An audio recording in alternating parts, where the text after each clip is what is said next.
it, but let me just say Happy New Year. Yes, this is our new year, and it's just started for all of us.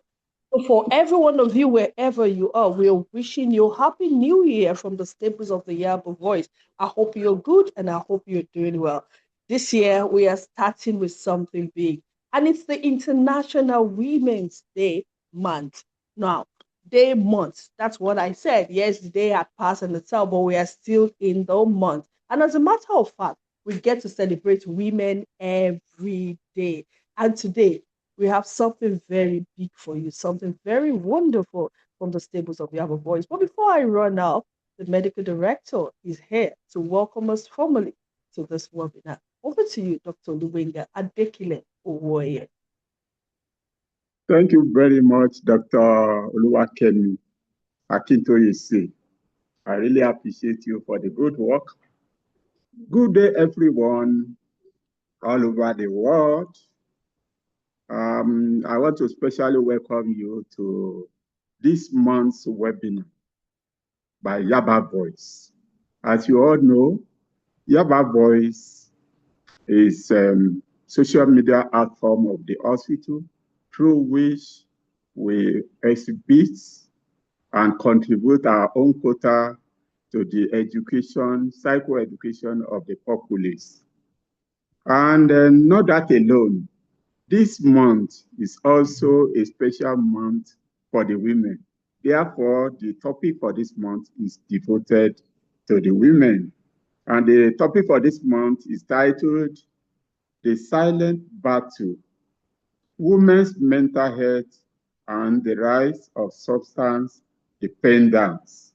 So you can see that the topic is loaded and is mainly for the women. This day, as we are going to consider this topic, you will know how relevant the women are in our society. You give them little, they multiply it, they give it back to you. And in the process, they undergo various degrees of stressors, which can compromise their health. So in today's webinar, we are going to look at who is a woman? What makes them a woman or women generally? And not that alone, we also want to look at what are those factors in their life that can predispose them to developing mental health challenges. How do we help them out? And how do we recognize this condition early? These are the issues we are going to discuss concerning women today. In the house today on this platform, we have experts in the field of mental health joining us today to trash this topic. And the first presenter on the platform today is Dr. Mrs. Olufunmilayo Akinola. Dr. Mrs. Olufunmilayo Akinola is a chief consultant psychiatrist at the Federal Neuropsychiatric Hospital, Yaba. Is the current head of clinical services of the hospital. And not that alone, she is the chairman of the National Postgraduate Medical College of Nigeria Faculty of Psychiatry. So you can see that we have personality on our platform today. Dr. Akinola is involved in the hospital and community outreach programs. He's also involved in psychiatric rehabilitation, advocacy, and clinical practice.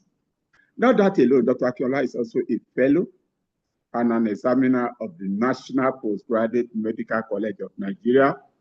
She is a NABOSH internationally certified operational health and safety specialist and an acute hospital administrator. So you can imagine now that today we have personality who are loaded to really help us in addressing the issue of mental health of women today. Our passion includes mentoring adolescents and youth, speaking at seminars, conferences, traveling, and reading.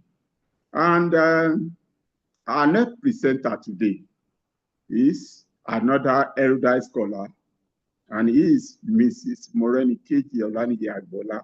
Ms. Morenike Jagbola is a Deputy Director of Nursing Services at Federal Neuropsychiatric Hospital, Yaba, Lagos. She was a committee member for World Mental Health Day in year 2022 at the hospital. She is currently a committee member for research fair of the hospital. She is the founder of Pink Mind Initiative. She is also a fellow of the West African College of Postgraduate Nurses and Midwives. She has MSc in nursing education. She's a registered psychiatric nurse. And not that alone, she's also a registered teacher. So we are bound to receive a lot of lecture today. Mrs. Akiola is also an internationally certified addiction professional at APOAN and is a recovery ally on mental illness and substance use disorder. She is a universal treatment curriculum trainer too. And she is a marital mental health counselor. So it has a lot of feathers on her cap. She won the most resourceful junior nurse award for year 2011 in our hospital here in Lagos. I want to assure you that the personality on our platform today, they are loaded and they have a lot of stuff to release to us. So I want to encourage you to relax and listen attentively as we benefit from their wealth of knowledge. Over to you, Dr. Kemi Akitoyesi.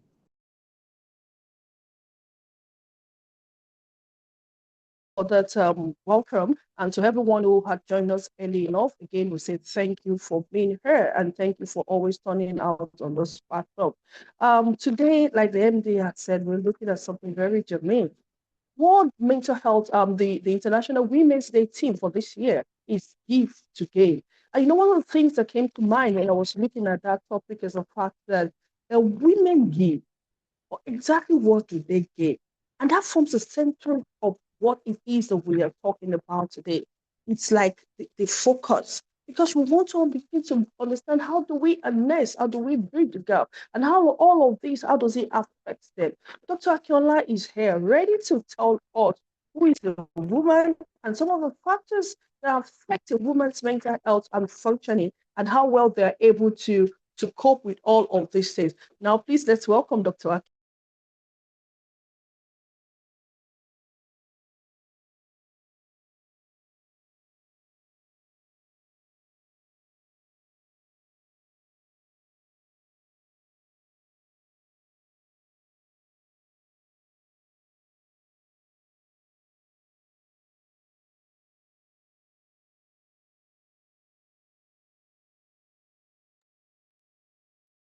Good afternoon, everybody. Can you hear me?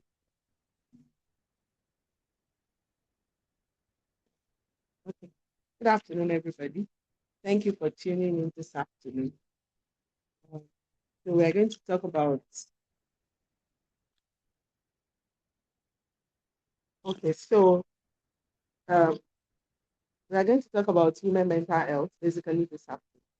So I'm going to start who a woman is. I mean, we all know that is a female that has biological or should we say genetic composition, female, and we'll say that is also an adult. So to differentiate it from a girl. So that is who a woman is. And we all know that it's very easy being a woman anywhere, even in this country and anywhere in the world. So we're going to talk about things that are germane. What are the things that go on with us women and that we're so silent about them? It's not easy to talk about. So that's what we're going to talk about today. And you know, when we talk about women, you're going to consider their, like I said earlier, their biological makeup, their social network, their psychological and emotional well-being. So these are the things that are germane and the expectation that the society wants from a woman. And so these are all the things that we're going to talk about this. So I will and Dr. Akitoye should take over. Thank you very much.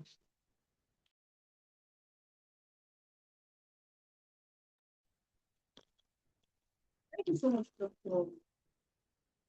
As she had told us very significantly, thank you, Dr. Akiola. She has told us very significantly who a woman is, and more definitely some of the defining factors of it. Now, Ms. Maureen Ikeji is here, and she will talk to us very quickly about some of the factors that affect a woman's health, some of the factors that can jeopardize a woman's functioning. And because when we're talking about the fact that mental health, balancing, and all the things like that, what are those factors that jeopardizes or puts a woman's mental health at risk? What's you? Good afternoon, everyone out there, and Happy New Year. As women are celebrating 2026 Women Anniversary. So I welcome everyone into this year anniversary. And one of the first things we need to recognize this year is the reason why women are becoming dependent on substance. A lot of women are going into substance use basically because of certain factors ranging from biological, psychological, social, and economical factors. I will be looking at rising mental health challenges. A lot of women are into substance use because they are battling with anxiety, which is one of the minor mental disorders. A lot of women are battling with depression. Some will say, come and see this woman, she's having just depression. And I tell people that depression is not to be qualified with the word just, because depression is one of the major mental disorders and it needs to be looked into. And when women find themselves in these states, they want to help themselves, and the next thing they do is use of substance. A lot of women are also battling with post-traumatic symptom disorders. A lot of women have gone through a lot of stress in life that once they flash back, the panic attack that comes with it, the next available opportunity they will have is to use substance. Trauma, several women have gone through trauma. Many are still going through. And one of the reasons why we need to take care of our women needs to be supported, women needs to be heard so that they don't continuously find themselves in mental problem. We also have change in cultural norms. You know, a lot of things that are not socially right has now become order of the day because of culture. Some culture will accept use of substance for women. They will tell you that when a woman is pregnant, she needs to take alcohol to cleanse the baby. Some will tell you that once the woman delivers, she must take particular drink, which is alcoholic, in order to clean her womb. All of these are not right for women, but they have become the normal things that people are doing because of the culture that they find themselves. They also have they follow. There's no street so they don't see a particular alcoholic drink. They now call it. You will see children, adults, women, men patronizing this particular substance and cigarettes, which is available and socially acceptable. And a lot of women are trying this and subjecting them to depend on this substance. We will have increased economic, a lot of women have a lot of social needs, financial needs, and they are under pressure in order to meet up, in order not to feel the pain of failure or disappointment, they go use substance. These are reasons why women are becoming dependent on substance, and all of these are dangerous to women's health. Another factor is biological vulnerability. It is nobody's fault that you were born by a father or a mother who is addicted to substance, in which at the end of the day, the woman inherits the gene of the parents, thereby leading to she becoming dependent on substance. In order to save our time, I'll be handing over to Dr. Akintoye Show at this point. Thank you, and stay tuned. I think it's a very important.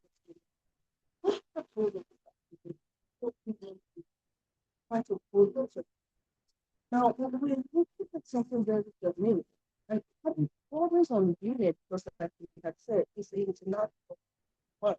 And we're looking at how we know the usual stories. They are eating pain, they're eating challenges, they're eating concerns the women actually go through anxiety, depression, post-traumatic stress, even current and ongoing stress. That these are reasons why women would want to go out and use substance, all in the bid to be able to cope with their own challenges. Now, I know that they have also described women's mental health as silent battles. And Ms. Veronica has told us some of the factors that contribute to it. Now, Dr. Akiola is going to talk to us about the early warning signs that a woman struggling with mental health issues, or people who are having substance disorder, who manifesting. What are those signs? What are the things that is predominant or prevalent? And you would see that would make you to know that, oh, there is an issue with this individual. Over to you, Dr.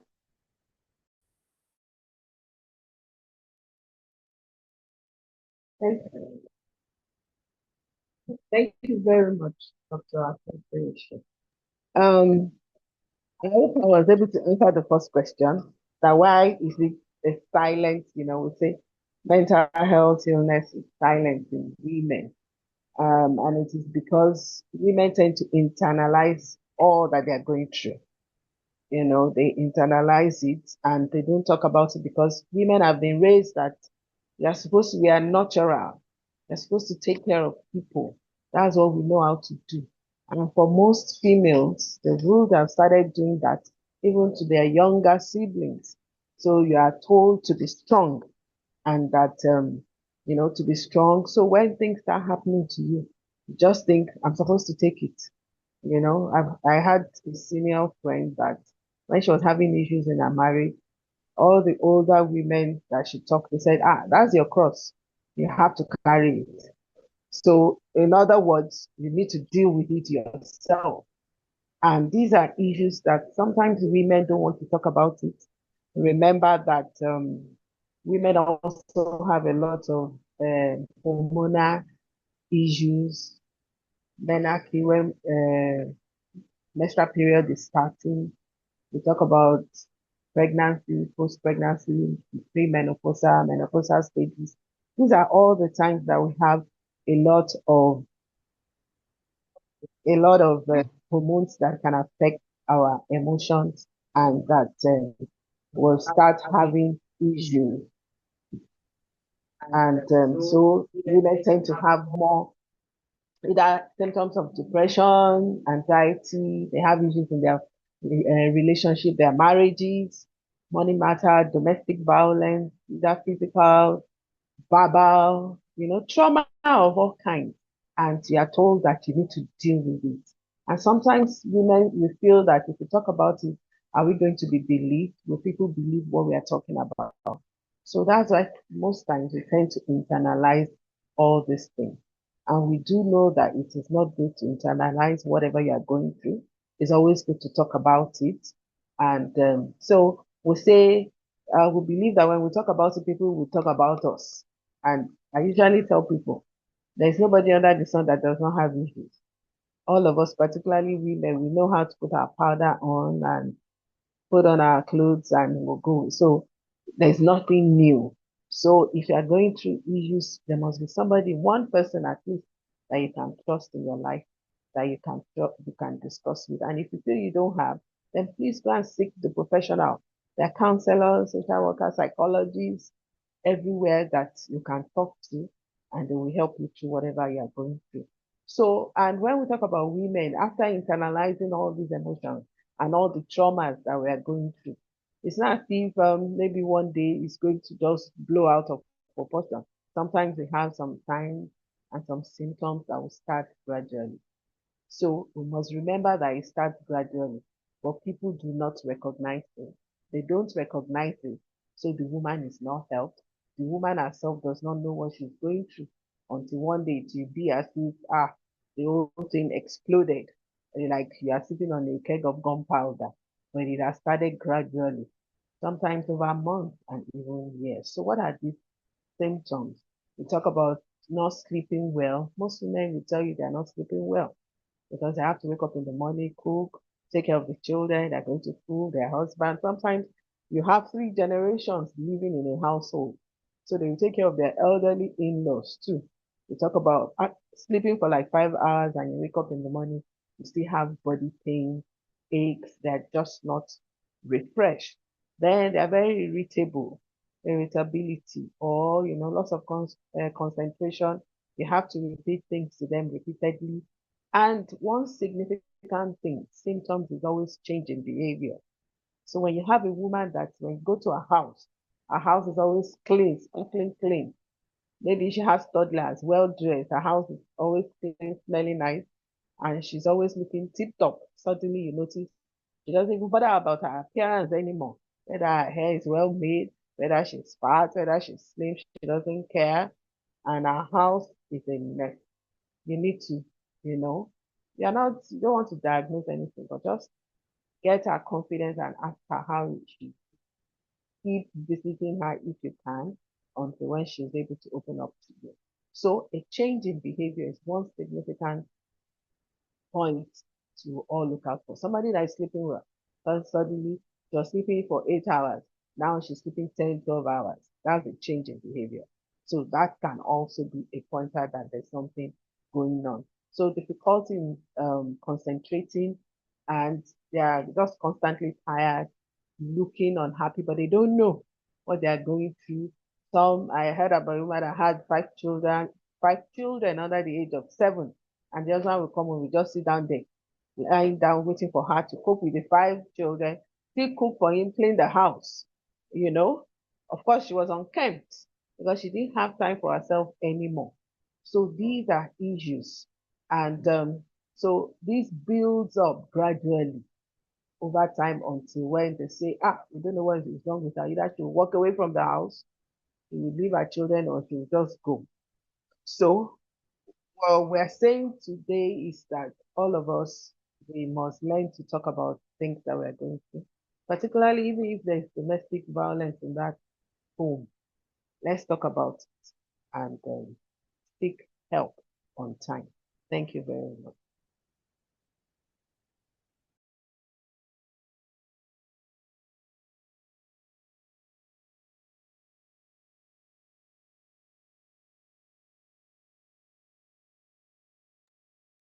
All right, thank you so very much, ma'am. One thing that Dr. Akinola had highlighted for us so well is the fact that there is a culture of silence. There is a culture of I can do it. There is a culture of it's okay. And the one thing I always say is the fact that they have peddled the narrative of women are good at multitasking, and you would find out that she's into everything, like what she had described: a mother, a wife, a sister, is something. She's something to somebody all over the place. And at the end of the day, the question you're asking is, what is she to herself? In the midst of all of that, she has lost a sense of self. And she's no longer just there. She can't even find herself anymore. And then they turn to substance. There's nobody to turn to anymore. Now, Ms. Morin Keji is going to be talking to us about the practical steps that can be taken to reduce the rise of substance dependence among women. I can tell you that this is on the rise, but we need to mitigate against this. Otherwise, it's going to be a battle that we will lose in the nearest future. Now, Ms. Morin Keji, what are the practical steps that can be taken to reduce the rise of substance dependence? Thank you, Dr. Akintoyeshi. Thank you, my viewers all over the place. I'm here again to tell us the practical steps that can be taken by women to reduce the intake of substance use leading to addiction or dependence. First and foremost, it is a collective responsibility, and that starts from awareness. Just like what we are doing in celebrating this year Women Anniversary. We need to raise the awareness against substance use, the consequences of substance use. A lot of women don't know that use of substance has a lot of detriment to their health, especially women as individual or as group. Now, a woman is using substance, whether she is aware or not that she's pregnant, the substance is dangerous to her and the baby unborn. It is very, very dangerous. So we must take this step of awareness. We must promote mental health. Every woman out there needs to imbibe positive mental lifestyle. We must be ourselves in reasoning, in thinking. We must have confidence, like Dr. Akela said earlier, that women internalize a lot. We should stop bottling things to ourselves. Let's have a confidence who could be our spiritual leader or a friend in the church, a colleague in the office, or professional who can actually help us through. It is very, very important for us to express our feelings. We should stop bottling up, because the more you bottle up as a woman, one day the individual will explode. And I need us to know that women need to take the step of reversing from use of substance, either at the experimental, occasional use, or dependent states. It is important for women to take a U-turn. If not, it's going to cause a whole lot of damage to the individual who is abusing substance. Also, another step we need to take is to support ourselves. Women need to support women. We need to be a sister's keeper. We need to watch on each other. You've not heard from a particular sister for a while. It is my responsibility, it is your duty to look out for that person, especially in our social groups, probably in our mosque, in our churches, in our place of work, wherever you have a particular woman who comes around, who does things with you, and you've not seen her for days. Even in hours, we need to check, because a second goes a long way. So if you have not seen a particular person, especially those that usually come on social media, you've not seen them lately, you know that this person comes around so time, she's not there an hour, 2 hours, you must take a step further to check on that very woman, to create and to maintain social network. Then to our medical personnel, we need to take cognizance of women's health, our needs and our challenges, considering the hormones that runs in our systems. When a woman is battling with a particular situation, especially premenopausal stage, that is when a lot of women shift to substance use. When they cannot fathom what is running with them, what is happening in their system, you will see somebody encouraging a woman, why don't you take a bottle of this? Why don't you take a particular medication? Why don't you take this and that? So before we make a prescription for our women, we must recognize the significance of women's needs, because women are fond of transferring their treatment to one another. My friend, how are you feeling? What the other time I was not feeling fine, I went to a doctor, see what she gave me, you better go and use it. So we must take that into cognizance before we make prescription for our women. Then a lot of women needs to be provided with trauma sensitivity. We need to inform them about what trauma they've gone through is likely to do to them. They need to know, and they must have solutions to it. Also, to mental health treatments, we must make it accessible, affordable to women. Several women out there knows that they are going through mental challenges, but because mental health care is not accessible, imagine a woman have to leave her house all the way from Badagry to come to Federal Neuropsychiatric Hospital Yaba because she needs to see a doctor.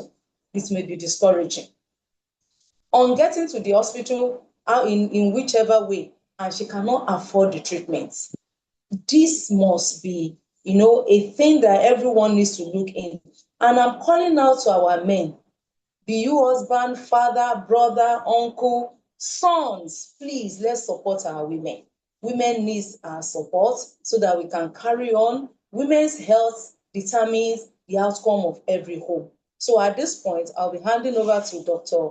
Akintoye. Thank you for listening. I love the fact that she called out. And the truth is, we need to start calling out. Otherwise, people want to understand what exactly it is that is going on. Every woman has a story.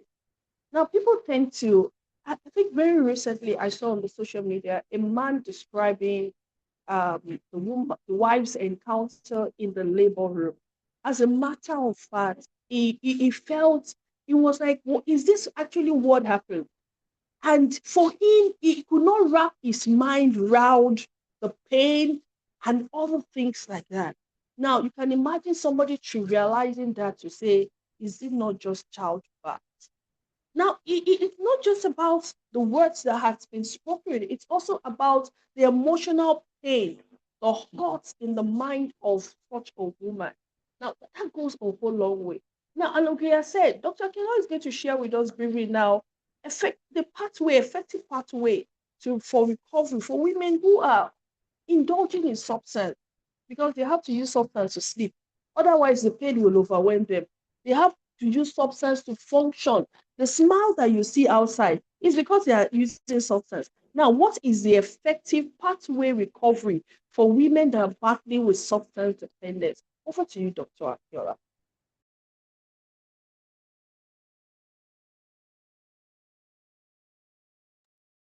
Thank you very much, Dr. Akintoye.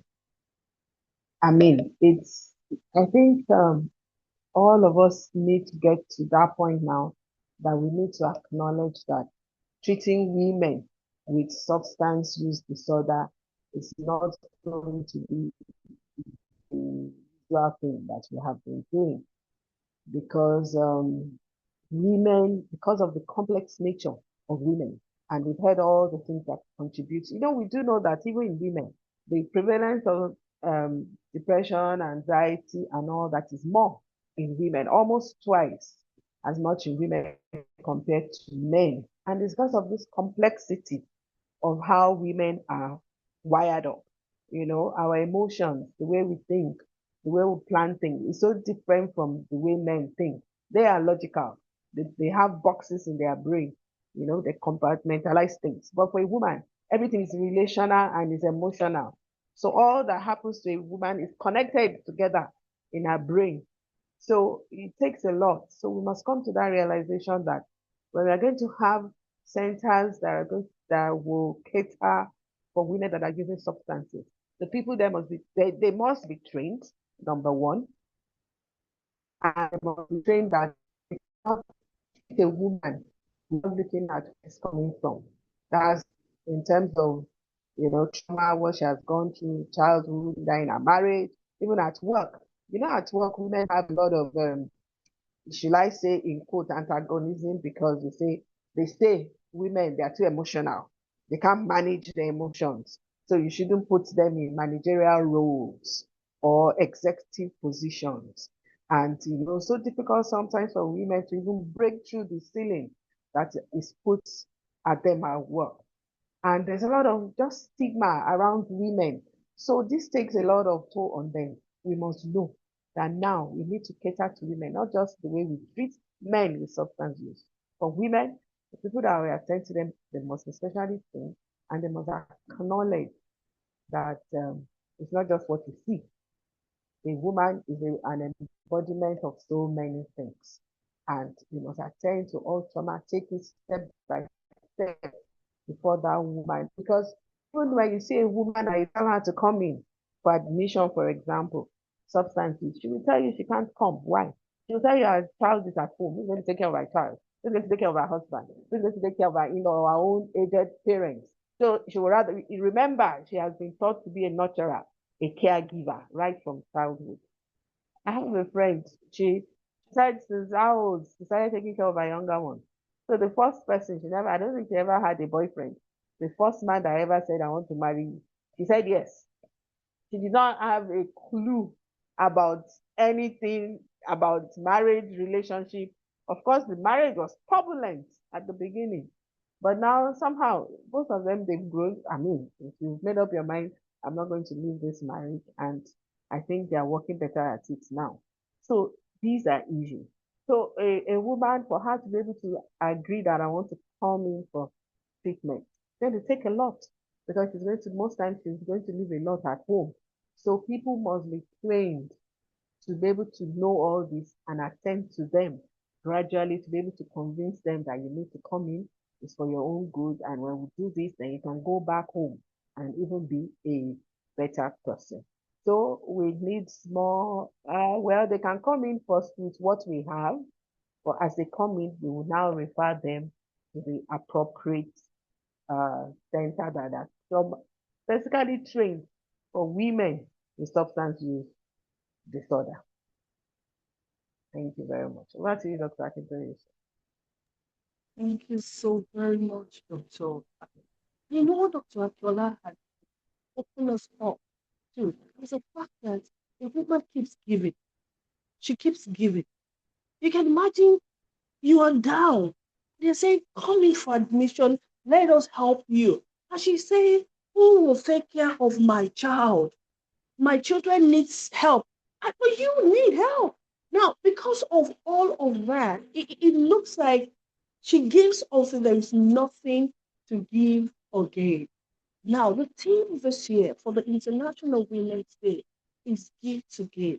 And the question in our mind is, how can we balance giving to be able to give? I have a special guest here who is just going to make a few minutes appearance and she's going to talk to us. How can we balance giving so that we also, as women, can give? Dr. Animola, you're welcome.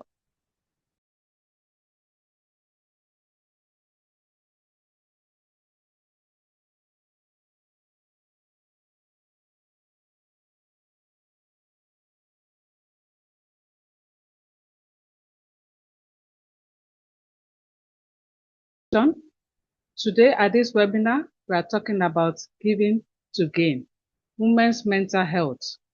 It is important that we know that women multitask, just like other speakers have already said. We give a lot of things. We give our time. Women give their care and their emotional labor, even without restoring their time, their care, and every other thing that they give. And at this webinar, we are trying to emphasize that it is important that women balance their giving and whatever they give with their time. It's about giving wisely. It's not about just giving their time. It's about giving their care. It's not about just giving care, but giving wisely. Now, women must shift from self-sacrifice to what? Self-awareness.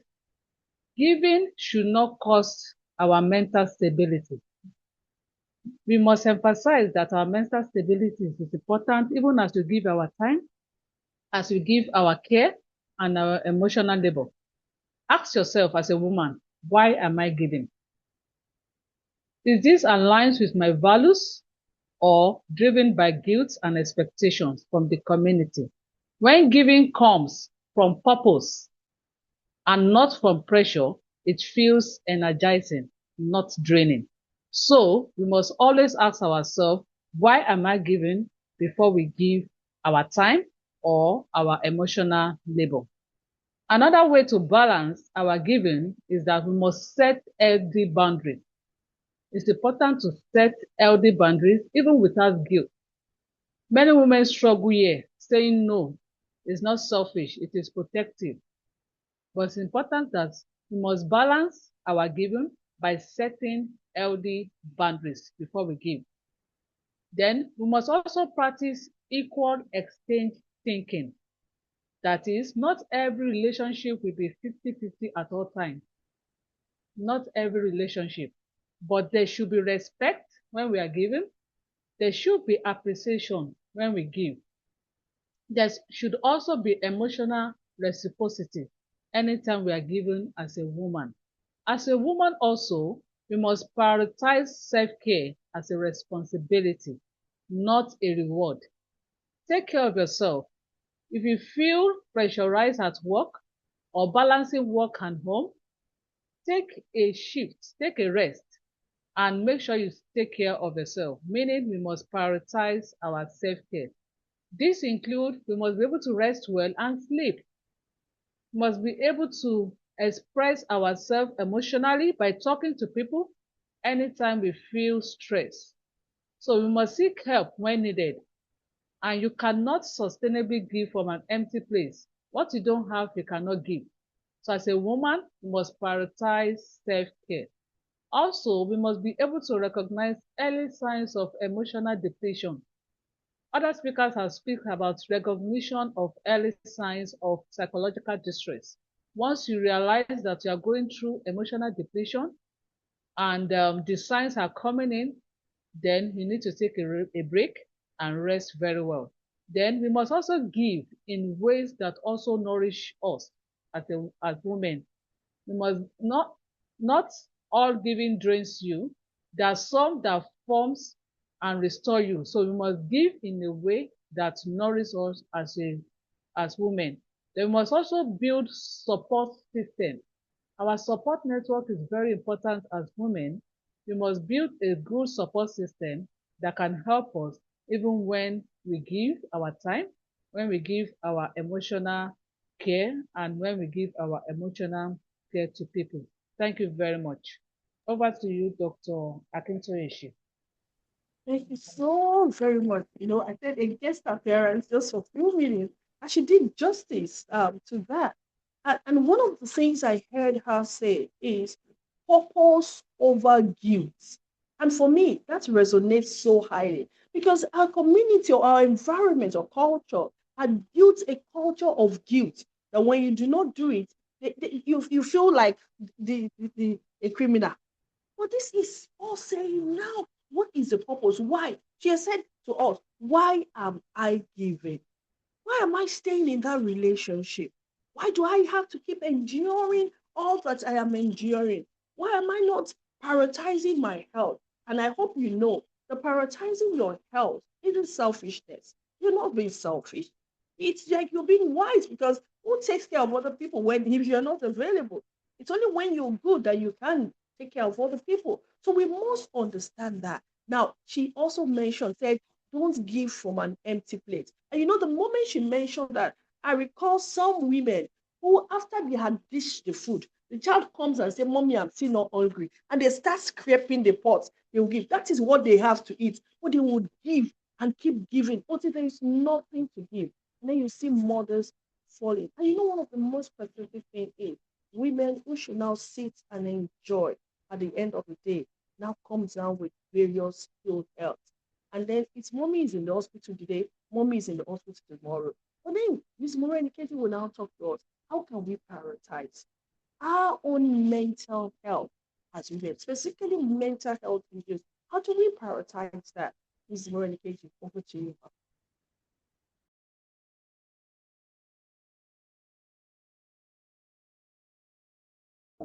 It is very, very important as women to prioritize our mental health. And it is not being selfish or being self-loved. It is a must for women to love themselves, just like Dr. Animola just said now. You don't dish from an empty pot. You must give from what you have. It's only a woman with sound mind that can give to the society. So I will encourage us women to ensure self-care. It is very, very important for women to care for themselves and ensure coping skills. You must ensure coping skills like taking deep breaths. Sometimes we hear some women, they will just sigh in such a way that if they should have a slightest push, they can fall. It is better for women to learn practicing deep breath. When you are at the tight corner, take a deep breath, relax, drop everything at that moment, and re-strategize and move on. We must also learn to practicing journal.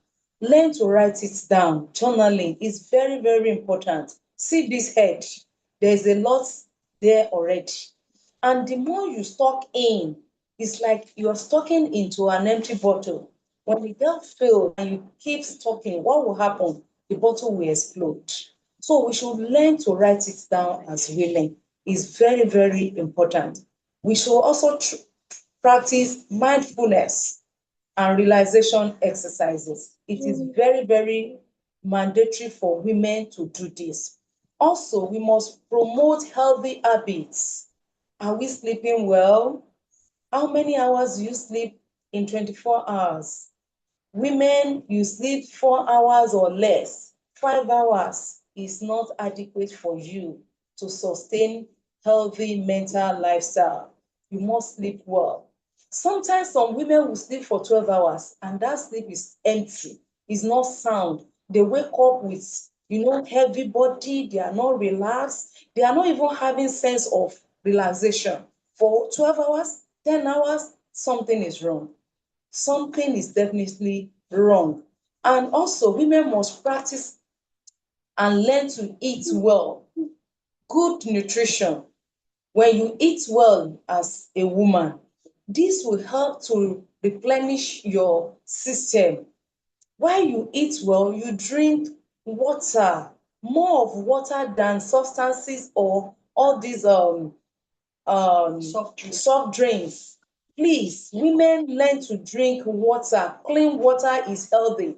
What will water do for you? It will help you to replenish your cells, and there won't be any form of, rigidity of joints. A lot of women will complain, I can't move, my body is stiff. Have you practiced oral fluid therapy? It is very, very important. Maybe you should try it. Get 3 liters of water in the morning and ensure you finish it before you go to bed. You will realize that you will urinate more, your cells will get, cleansed, and you will be free, and your system will move on. Another thing women need to do is to be financially empowered. This helps all a lot mentally. The years of depending on my brother, my husband, my uncle, before I get my financial needs met, it has gone. Women, you must be financially empowered. Move with group of people that can enhance your financial ability. Enough of women sleeping in the house watching TV. Who does that in this dispensation? Even with your handset, you should learn how to make money from there. You don't buy data to gain nothing. If you don't know what to do, ask your children. You have invested in those your teenagers. They know much more than we do. Women, bring your children around. Let them put you through.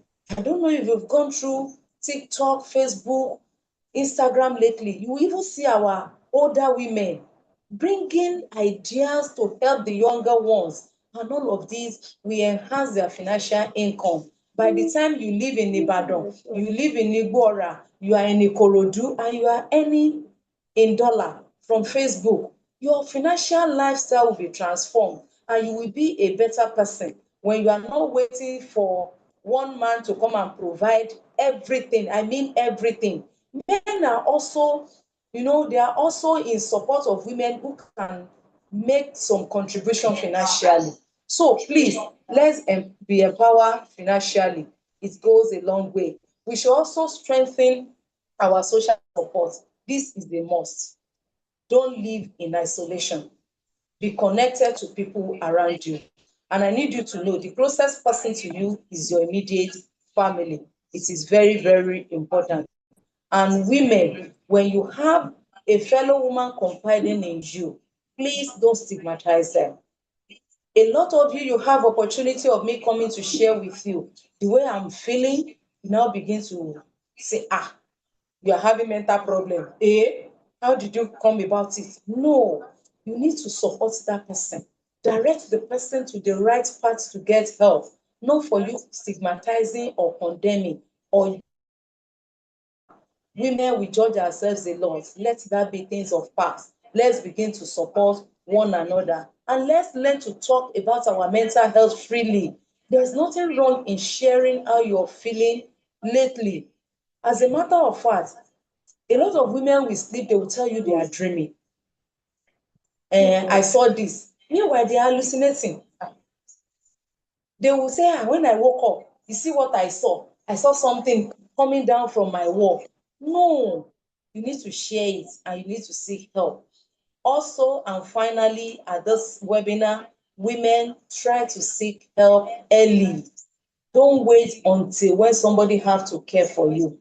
Once you observe that something is wrong with you, probably you no longer concentrate as expected, you forget things easily, you don't take interest in yourself, whether you take care of your physical or personal hygiene is no longer of a concern. You need to tell somebody, you need to seek help, and help is available.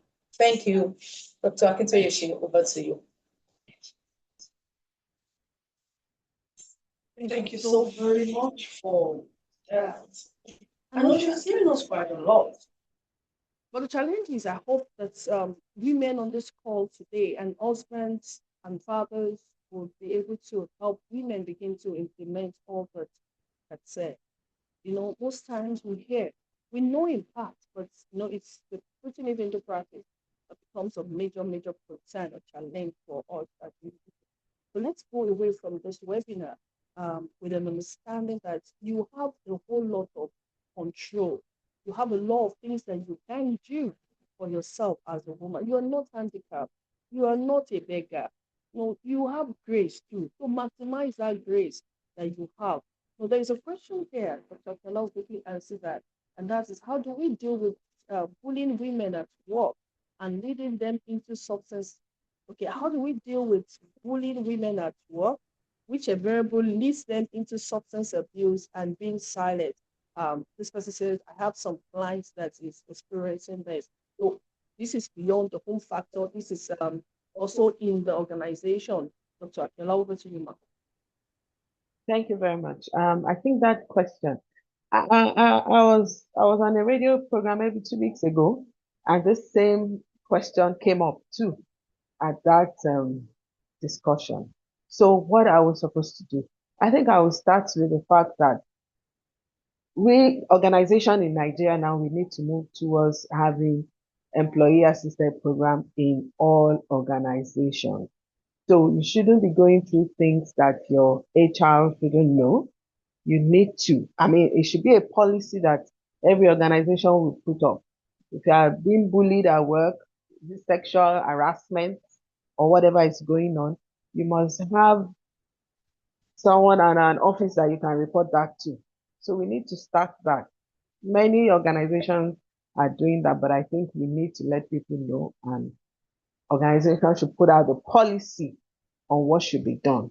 So as we say that, then if you as a woman, you are being bullied at work, I think the first thing is, in fact, I have a case now that I'm helping her.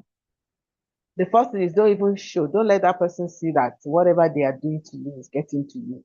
That's the number one thing. As usual, put on your makeup and be very effective at work, because that's the only way you're going to get out of that bullying. Do your job. Be good at what you're doing. Let people know that you're actually good. So for whatever reason, why is this man, or the bullying can come from both male and female. So it's not only the males. So why is this person after you? So you get that. And as we've been saying for the past 1 hour, you can't keep it to yourself. So many women have been bullied at work and they have been able to cope. So you need to let people know so they will tell you how you can go through that issue at that point in time. So please don't keep these things to yourself.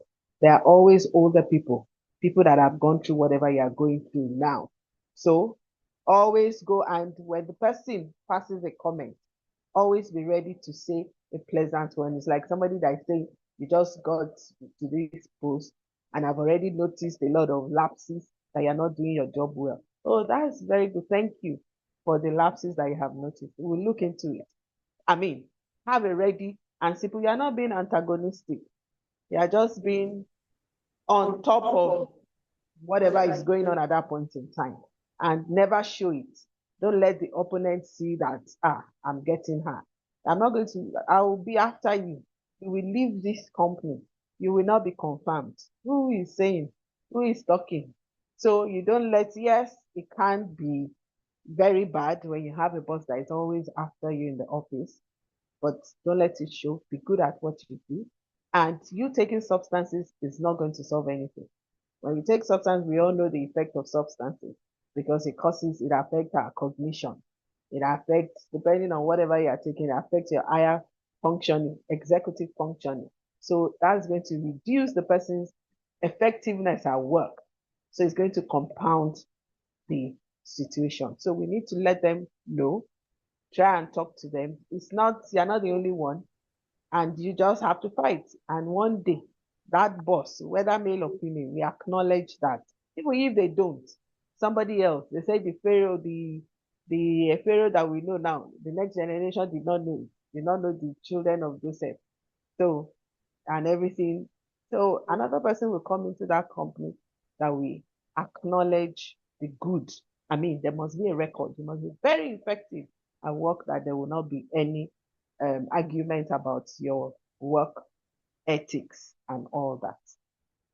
Thank you. Thank you Over so to you. very much, Dr. Akora. With our questions rolling in, we'll try and address as much as we can before our time goes on. Ms. Moreni Keji, can you please just take the question on peer pressure, especially for female in the university? Can you just quickly address that? The question is, can you address the stress? Um, can you address the stress of peer pressure to drink as experienced by young women in university, which can form the basis of substance, not just alcohol abuse? Quickly in 1 minute, Mark.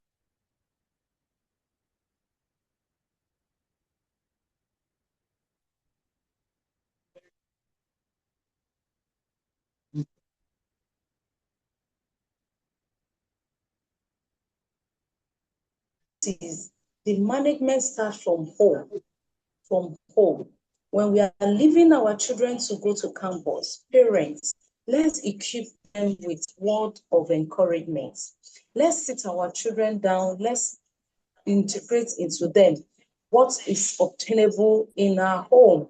You know, the society we are talking about starts from homes. If I have my own children well raised, you have your own children well raised. By the time they come together in society, they will begin to, practice those good morals that have been instilled into them from homes. But where we have a child or two children from different homes that are not well raised, they can easily pollute every other child on campus or in the university.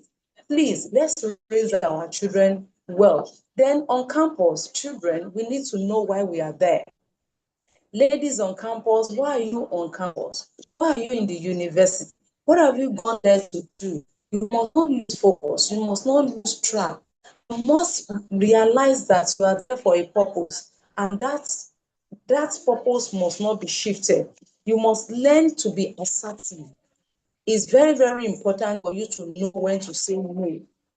Nobody can force anything down your throat. And where there is pressure, you must have somebody that you can run to in order to confine in. We have a counseling, guiding and counseling department. Go there, talk to them, let them know what you are going through.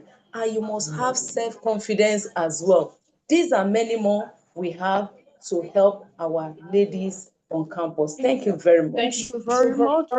It is what you plant that would grow. So it starts from home. Parents should begin to plan something that would help. Now, Dr. Kela, quickly, there's a question for you that in a male dominated society, how do we get men to help women they coexist with, manage their mental health and not worsen it, especially in marriage and in the workplace? How do we get men to help women, function better? What's the suggestion here, ma'am? Over to you, ma'am.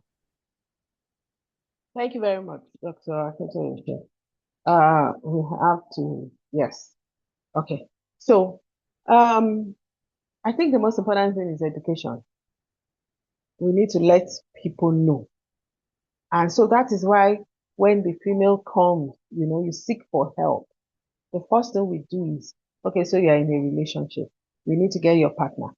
whether you're married or not, you're intimate or that you need to inform that person. And at work, and it is a form of advocacy for all of us professionals that we cannot relent. We need to keep talking about mental health, good mental health, and mental illness, mental disorders. We need to keep talking about so people will know the signs, the symptoms, what to do when they notice it in somebody. I know about, she was the one, she has a bipolar disorder, and it was her husband that noticed in the house that you are changing, you're not sleeping. She's a radio presenter. I can't remember, but it was the husband that noticed that there was something wrong with her because she stopped sleeping, she was loud, she had a lot of energy. He just knew this is not my wife. And he took her for treatment. So that's what we're talking about. I have heard about somebody that after the woman post delivery, she had postpartum depression. Then, and of course, postpartum depression, these deals sometimes with loss of libido. So she wasn't interested in having sex with her husband. And the husband was like, what's going on here? At least you've had the baby. He now told the friend, this is life. He now told the friend that my wife doesn't want to sleep with me anymore. And your friend advised him, maybe she's your wife. Then you force her, you rape her. She doesn't want to sleep with you. But the woman was depressed. So people need to know we can't stop advocacy. We keep talking over and over again. Education, education, education. Thank you very much. Thank you so very much, ma'am. We appreciate everyone who had been on the call with us. We appreciate the comment, the feedback. Professor Badri had done a very good job in trying to reiterate some of the points our speakers had mentioned. And so, if you go on the chat box now, you would find some of those words there. You could easily just capture it. To our special guest, I want to say thank you. One last word from all the three of them. I will start from Dr. Akinola. Dr. Akinola, what's the last word? What's the take home for you here, ma'am?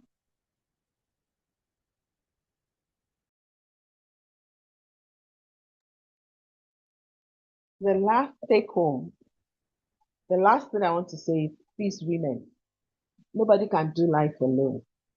So when you have issues, you're not sleeping well, something is going on, please talk about it. Please talk about it. Ask for help. Ask for help. Asking for help is a sign of strong emotional strength.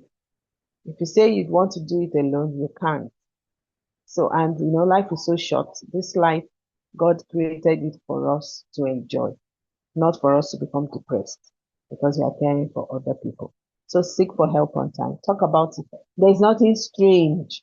When you think yours is the worst, you'll be amazed at what other women are going through. So learn to talk about whatever you're going through and be able to laugh at yourself. Say, so I'm even better than you. Then you get help. So that is my last word for all women out there. Love you, love you, love you, love you. Thank you, Dr. Akinola. Ms. Morenikeji, what's the last word for Yeah, to our women and our men out there, I want to encourage women to stop struggling in silence, stop battling in silence. Come out, speak to somebody. Help is available. Reach out, you will definitely get help. Nobody can do it alone. Together, we'll fly. Thank you. Bye. All right, thank you so very much, Ms. Morenikeji. Dr. Animola, last word. Thank you very much. So to every woman listening to us in this webinar, your voice matters. Your mental well-being matters. And your recovery matters. You are worthy of help. You are worthy of healing. And your life can be rebuilt one step, one day, one moment at a time. So the silence surrounding women's mental health is beginning to break. And your courage to seek help can inspire many others to do the same. So please seek help anytime you are going through any emotional distress. Thank you very much. Thank you. Your story matters. It doesn't matter if they do not want to help. It is my story. I hold it. And please break the silence. Talk about it. Please, the audio of this recording will be found on the Yaba YouTube page. Yaba Voice FMPHY. Yaba Voice FMPHY. You would find a recording of this webinar as well as previous episodes of the Yaba Voice webinar on that YouTube page. Please feel free to like, share, and make your comment, and also get back to us. We love feedback because it helps us to do better and it helps us to get better. Now, apologies for the various distractions that you have. This is not our usual venue. We had some bit of challenges with the usual venue, and we had to just be going up and down. But again, please apologies. Just accept us as we are, but understand that we have the best interest at heart. And we always look forward to having a very good time each time we showcase ourselves like this. Until we come your way again next month by the grace of God with something very robust as this and with very erudite scholars. Please stay safe. For every woman out there, you are worth celebrating. And we want to shout out to all the match babies. Now we have some match babies. Dr. Akiola is a match baby.